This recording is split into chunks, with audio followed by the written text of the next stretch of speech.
আপনারা কি দেখছেন আমরা কোন দলের পক্ষে কাজ করছি? কোনো থ্রেট নাই, কোনো থ্রেট নাই। পরিবেশ দেখতেছেন না, স্বাভাবিক সময়ের চেয়ে ভালো পরিবেশ চলতেছে। তো এখন যে আপনারা দেখতেছেন ল অ্যান্ড অর্ডার এবং ক্রাইম সিচুয়েশন, আমি তো মনে করি চমৎকার। নির্বাচন কমিশনের প্রদত্ত নির্দেশনা ও পুলিশের নির্বাচনী অভিজ্ঞতার সমন্বয়ে আসন্ন সাধারণ নির্বাচন যেন সুষ্ঠু ও সুন্দর পরিবেশে অনুষ্ঠিত হয়, সে লক্ষ্যে আমরা নিশ্চিত নিরাপত্তা ব্যবস্থা গ্রহণ করেছি। প্রিয় সাংবাদিকবৃন্দু, আসন্ন জাতীয় সংসদ নির্বাচন ও গণভোটে পুলিশের মূল দায়িত্বগুলো হল নিম্নরূপ: নির্বাচনী এলাকায় সার্বিক শান্তি শৃঙ্খলা বজায় রাখা ও ভোট কেন্দ্রের অভ্যন্তরে শান্তি শৃঙ্খলা বিধান এবং ভোট গ্রহণের জন্য প্রয়োজনীয় নিরাপত্তা নিশ্চিত করা, নির্বাচন সংশ্লিষ্ট সকল সংস্থা ও নির্বাচনী সামগ্রী পরিবহনের নিরাপত্তা প্রদান করা, নির্বাচন কর্মকর্তা ও কর্মচারীগণের নিরাপত্তা নিশ্চিত করা, নির্বাচন কার্যালয়সমূহ রিটার্নিং ও সহকারী রিটার্নিং অফিসারের কার্যালয়ের নিরাপত্তা বিধান করা, ভোটাররা যেন নির্বিঘ্নে ভোটাধিকার প্রয়োগ করতে পারেন সেই জন্য আইন শৃঙ্খলা পরিস্থিতি নিশ্চিত করা, মোবাইল ও স্ট্রাইকিং টিমের মাধ্যমে ভোট কেন্দ্রের শান্তি শৃঙ্খলা বজায় রাখা, সংবেদনশীল ভোট কেন্দ্রসমূহের দায়িত্বে নিয়োজিত পুলিশ সদস্যদের মধ্য থেকে একজনের সাথে বডি অন ক্যামেরা ব্যবহার করা, অন্যান্য আইন শৃঙ্খলা বাহিনীর সাথে যৌথ অভিযান ও চেকপোস্ট পরিচালনা করা, প্রার্থী ও নির্বাচন সংশ্লিষ্ট গুরুত্বপূর্ণ ব্যক্তিদের নিরাপত্তা বিধান করা। প্রিয় সাংবাদিকবৃন্দ, নির্বাচনের তফসিল ঘোষণার পূর্ব থেকেই ঢাকা মেট্রোপলিটন পুলিশ রাজধানীর আইন শৃঙ্খলা পরিস্থিতি সমুন্নত রাখতে কাজ আরম্ভ করে। এর অংশ হিসেবে নির্বাচনের দায়িত্ব পালনে পুলিশের সক্ষমতা ও দক্ষতা বৃদ্ধির জন্য ডিএমপির প্রায় 25,000 সদস্যকে নির্বাচন সংক্রান্ত বিশেষ প্রশিক্ষণ প্রদান করা হয়েছে। আমরা আশা করি পুলিশের এই প্রশিক্ষণ আসন্ন নির্বাচনে ইতিবাচক ভূমিকা রাখবে। মেট্রোপলিটন সিটিতে 2 পদের কেন্দ্র থাকবে, একটা হলো গুরুত্বপূর্ণ আর একটা হলো সাধারণ। আমরা সেইভাবে অ্যানাউন্স করছি। এবং গুরুত্বপূর্ণ নজরুল কয়টা? 1614টা গুরুত্বপূর্ণ আর 517 হলো সাধারণ ভোট কেন্দ্র।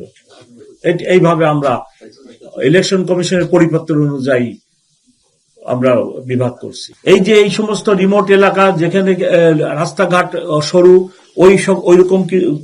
ওইরকম ইনএক্সেস এইসব চিন্তা ভাবনা করে আমরা এই প্রোগ্রামের বাইরে যে আরো 37টা ভোট কেন্দ্র চিহ্নিত করছি, যেখানে আমার পুলিশ অফিসারের সংখ্যা 7 জন করে থাকবে। কোনো থ্রেট নাই, কোনো থ্রেট নাই। পরিবেশ দেখতেছেন না, স্বাভাবিক সময়ের চেয়ে ভালো পরিবেশ চলতেছে।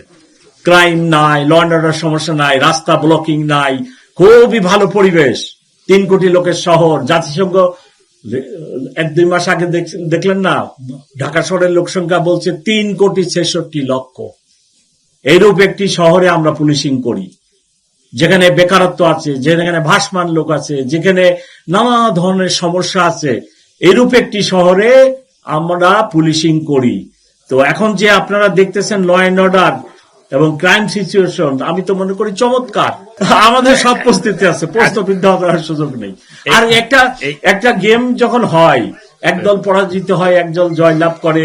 আমাদের দেশের কালচার তো হইলে আবার এরকম যে পরাজিত হইলেই আমার এই হয়েছে। কালকে আমার রুমে একজন ভদ্রলোক এসে বলতেছে ভোট কারচুপি হবে। আমি বললাম, ভাই 2 দিন এখন 3 দিন বাকি আছে, কিভাবে কারচুপি হবে? এই যে নানা গুজব, এখন এই মার্কেট, আমাদের তো গুজব বেশি ছড়ায়, এখনো মার্কেটে অনেক গুজব আছে। কয়েকদিন আগে এটা পেপারে উঠলো, বিভিন্ন দল থেকে এটা কমপ্লেইনও করলো যে অমুক জায়গায় ব্যালট ছাপানো হচ্ছে, ছাপানো হচ্ছে, এরকম বিষয়টা আসছে। ঠিক আছে, একটা জিনিস খেয়াল করবেন, যখনই একটা ভোট কেন্দ্রে ভোট সমাপ্ত হয়ে যায়, প্রিজাইডিং অফিসারের কাছে ওই মুড়িগুলো গণনা হবে। একটা মুড়িতে 100 থাকে, 100 ব্যালট। এরকম মনে করেন যে 10টা-15টা মুড়ি, তাহলে 1500 আংশিক কতগুলা গেল? যে এই বই থেকে 10টা গেছে, ওইটাতে 20টা গেছে, ওইটাতে 30টা গেছে। যে সাপোজ 1560টা ভোট কাস্টিং হয়েছে, আমি যদি বাহির থেকে এক্সট্রা ব্যালট ওই বক্সে ফেলাই, আমার কি এই 1560 ভোট থাকবে না বাড়বে? বাড়বে। যখন এই ভোট গণনা হবে, ওখানে সব দলের এজেন্ট থাকবে। ঠিক আছে, এই 60টার জায়গায় যদি 77টা ভোট ওখানে পাওয়া যায়, এই রেজাল্ট কেউ মেনে নিবে? এইগুলো অপপ্রচার। ঠিক আছে, এটা এত সহজ না বিষয়টা। আমি কোন লক্ষ্মীপুরের সুপারিনটেন্ডেন্ট অফ পুলিশকে যে প্রশ্ন করবে, আমি কোন দলের কথা বলতেছি না, মানে এই ধরনের একটা নিউজ আসছে কিন্তু এটা বাস্তবসম্মত না, বিষয়টা এই কারণে ক্লিয়ার করলাম। আমাদেরকে তো নিরপেক্ষতা শো করতে হবে। এক নাম্বার, আমাদের নিরপেক্ষ পুলিশ ইজ ভেরি নিউট্রাল। ওই ঘটনায় আগে থেকে ওই ঘটনার ভিতরে তাদের অফিস কিছু লাঠি সোটা এটা ছিল, তারা জুলাই আন্দোলনের সময় নিয়ে রাখছে, এটা রিমুভ করে নাই। এখন আমি যদি এইটা পাবলিকলি ছড়াইতে চাই তাহলে ভিডিও হবে, ফেসবুকে আসবে, পক্ষ বিপক্ষের দিকে চলে যাবে। এই জন্য আমি পরামর্শ দিই যে গভীর রাত্রে যখন কেউ থাকবে না এটা সরাই ফেলার জন্য, এবং আমরা সেই ধরনের সিদ্ধান্ত নিচ্ছি যে যাতে এটা কোনো দলের পক্ষে বিপক্ষে না যায়, এবং এই পক্ষ বিপক্ষের খেলায় যেন এই ইভেন্টটাকে অ্যাড করা না যায়, এই জন্য আমি এই পরামর্শ দিয়েছিলাম। আমাদের যে কম্প্রিহেন্সিভ নিরাপত্তা পরিকল্পনা, এখানে সাংবাদিক, ডাক্তার, ইঞ্জিনিয়ার, আমার কলিগ সবাই আছে এই পরিকল্পনা। ঢাকাবাসী 3 কোটি ঢাকাবাসী এই পরিকল্পনার মধ্যে আছে। কারণ নিরাপত্তা হানি ঘটবে এরকম আমরা মনে করি না, আপনাদেরও ঘটবে না। আপনারা জেনে রাখেন যে শঙ্কিত হওয়ার কোনো কারণ নেই। আমি আপনাদের নিরাপত্তা 100% নিশ্চিত করব, এটা জেনে রাখেন। গত 15 মাস I am police commissioner of Dhaka metropolitan police. আপনারা কি দেখছেন আমরা কোন দলের পক্ষে কাজ করছি? যদি তাই দেখেন যে কোন দলের পক্ষে কাজ করি নাই, তাহলে এটাই প্রমাণ করে আমরা কোন দলের না।